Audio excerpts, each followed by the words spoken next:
Good morning, artists. Today I want to demonstrate some more experimental watercolor techniques.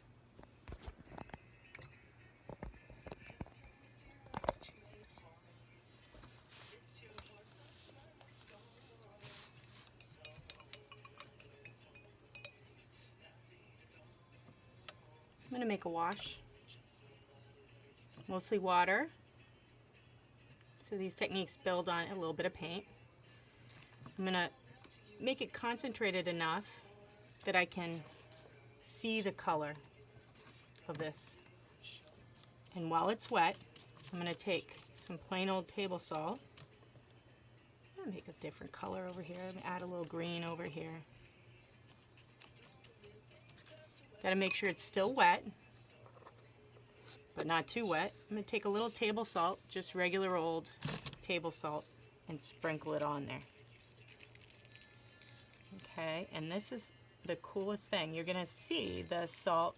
All right, that area right there, the paper bent a little bit, was already dry. So you don't get darker spots on that particular section. Okay, but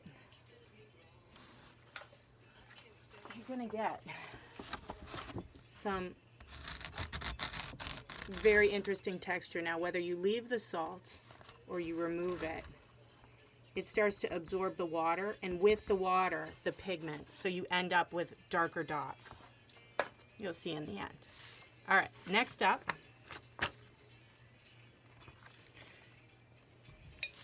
I'm going to paint a wash.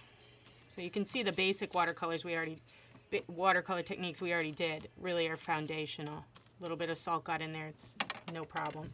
And then I'm going to take a pipette, which looks like this little squeezy thing. But what could you use? You could just drip with a straw or your finger. And when I drop into that, you can see that the rubbing alcohol makes a really cool kind of runny effect. Now this is cheap paper. If I did it on nicer paper or with, let's try it with a couple different colors, the way that there's a wet on wet technique that I'm going to work into with the rubbing alcohol. Just lost my pipette inside there. I can't get it out. Alright, that's okay. I'm going to use a paintbrush instead, which might be what you have, and I'm just going to drip.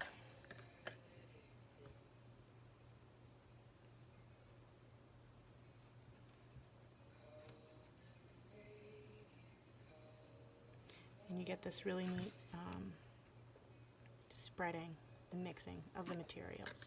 And it smells like disinfectant, nice and clean and like a hospital. All right, next up, saran wrap or plastic wrap, which, you know, just something you might find in your kitchen also, okay? So you pull out a sheet. You really want to be moving away from this because it ends up in the ocean, right? And animals don't see it and can cause them trouble. But as you crunch it up and then put it into a wash, I'll show you how to do that. Again, I'm going to go with some concentrated color so that we get a pretty significant effect. So you can see, make sure this is close enough to the camera. All right, I'm going to get a little more here. And then you put it in, okay? And I forgot to mention with the salt, you sprinkle it on there and then leave it alone. Don't go painting into it again and again. You leave it alone. Same thing with this. It's starting to dry there. I want to make sure it's wet enough to... All right, and then with all these techniques, depending on how exactly you do them, you can get some variation within them. And of course, the more you practice, there's also this element of chance, which is kind of cool.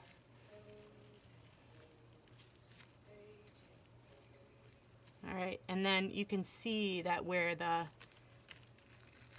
I'm going to rearrange. This is really crumpled there. You can see some shapes appearing underneath.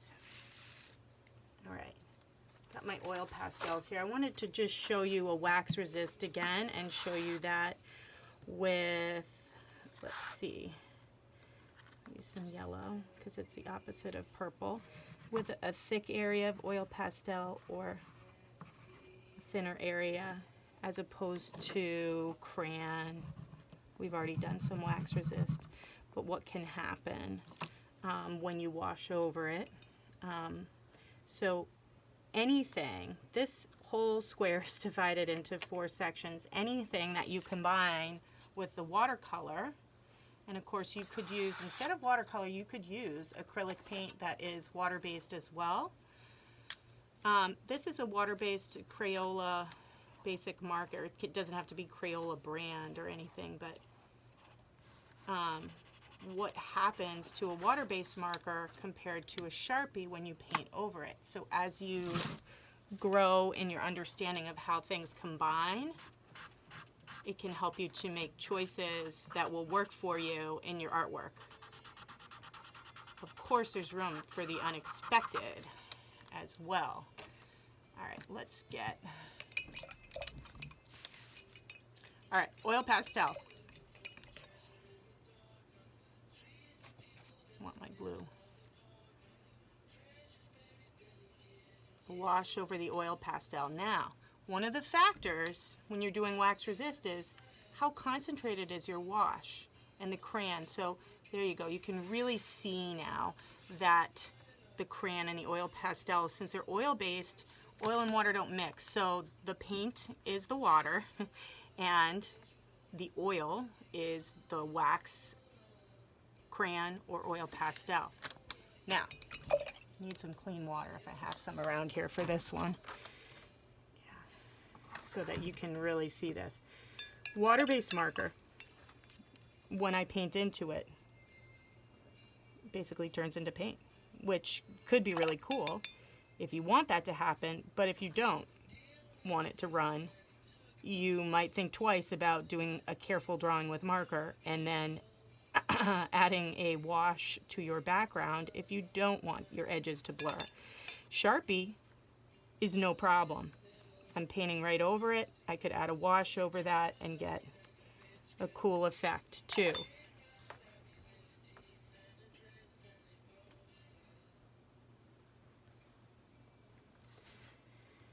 All right, that's not quite dry yet. Oh, masking. This is a cool one. So there are a couple different ways you can do this. With tape, just want to make sure you can see this, really see this.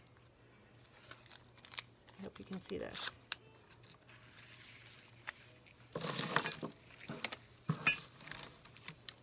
All right, so this is masking tape, but you know, tape, this is a very wide piece. Tape is going to, whether you rip it or you cut it, my kid stole my scissors, is going to leave usually a sharp edge to it. So I want you to know that there is another thing that artists sometimes use. Some artists think it's, some watercolor artists that have mad skill think it's kind of like cheating, but it's called masking fluid. Here's some, right? And it says,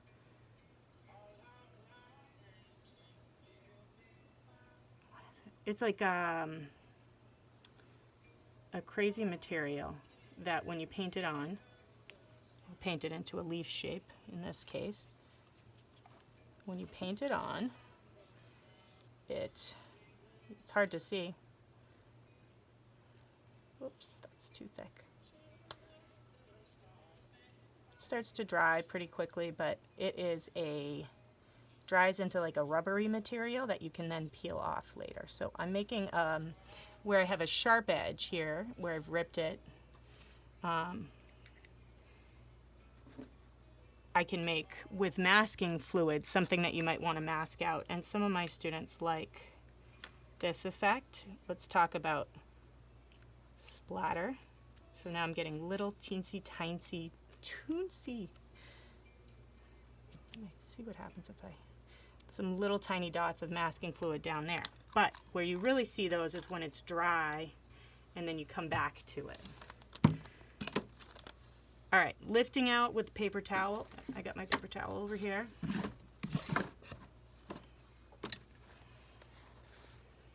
So say I'm making, trying to think of a good situation for lifting out. Anywhere you want to add a highlight, I've got something that I've painted in here. Say this is going to be part of a cloud, Or, you know what, I'm gonna put my wash down over here too.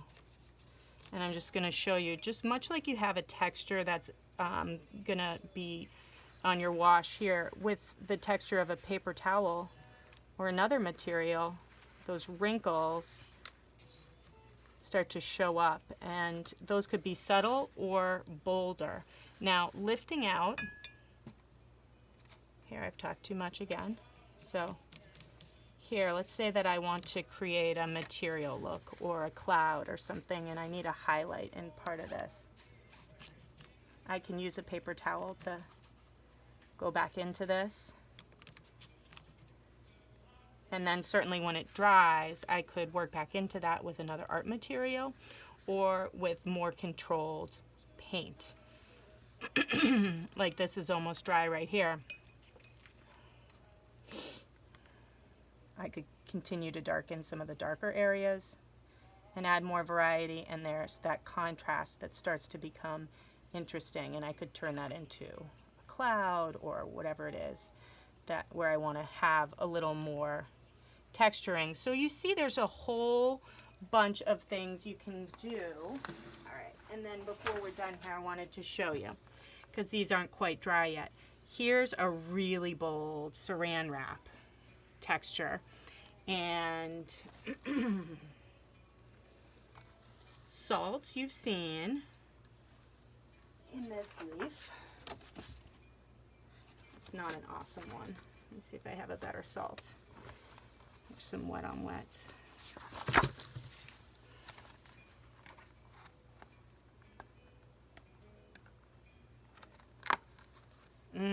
Sponging with a kitchen sponge, just like you did the paper towel. This is another one, Sgraffito. So if it's wet and I scratch into it, what happens? There is the salt. There is a table salt that has had a wash of a few different colors and just created this really amazing effect. The masking, oh yeah. I have that ready for you on another piece of paper. Masking is going to be really satisfying. So again, with the tape, you could cut it to get the shapes that you want, but now I have this. And here I've painted with the masking fluid, and you kind of peel it off like this if you want a more organic shape. And if you had little splatters, I didn't do the teensy tiny splatters here, but you can get more organic versus geometric shapes with the masking fluid.